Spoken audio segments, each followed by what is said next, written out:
Thomas and the whistle. Gordon was being bossy. "The small engines should treat me with respect," he said.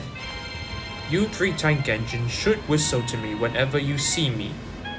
And he puffed away to collect his coaches at the big station. Not likely," said Percy crossly. "Whoever does Gordon think he is?"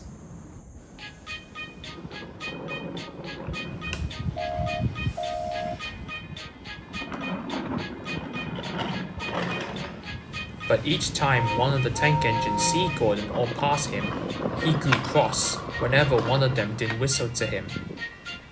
He is so cross that the three of them agreed to whistle at him after all. However, Thomas didn't mind whistling. He liked his whistle.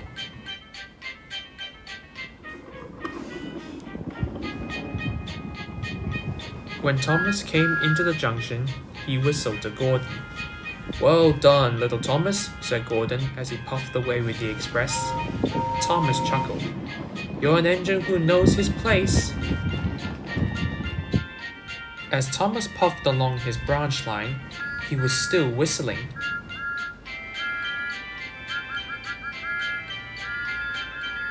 "Your whistle seems to be stiff," said his driver. He tried to stop it, but it was too difficult to make it stop. But he managed to stop the whistle. But whenever Thomas saw Gordon, he would whistle, but each time his whistle was stuck. "Bless my whistle," said Thomas.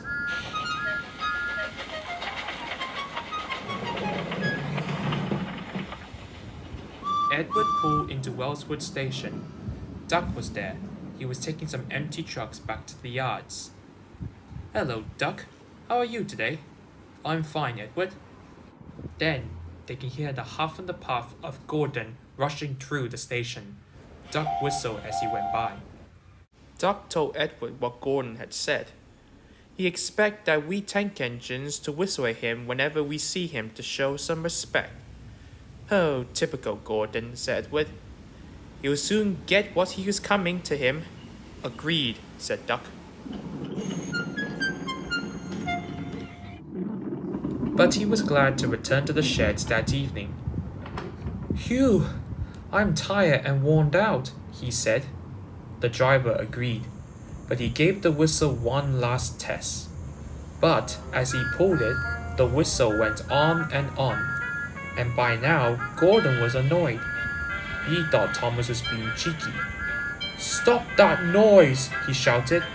"I can't!" cried Thomas. "I think your whistle needs a good knock. I'll fetch one of the workmen." But as he arrived at the hut, the door was locked, and no one was inside. They all gone home. When he told Thomas's driver, he sighed. "We'll have to wait until tomorrow, Thomas, but we'll keep your fire stoked up." Percy and Duck thought it was very funny. "Well, Gordon, you wanted us little engines to show your respect, and now you got that." They moved Thomas towards the carriage siding, but Gordon didn't get much sleep that night. The next morning, a workman came up to Thomas and knocked his whistle hard, and at last, everywhere was silent.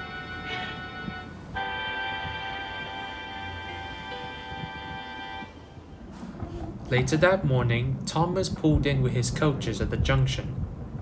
Gordon was there. He was tired and annoyed with Thomas's whistle. As he whistled, Gordon said, "All that whistling kept me awake and I'm having a busy day today." "Well, you wanted me to whistle every time I see you."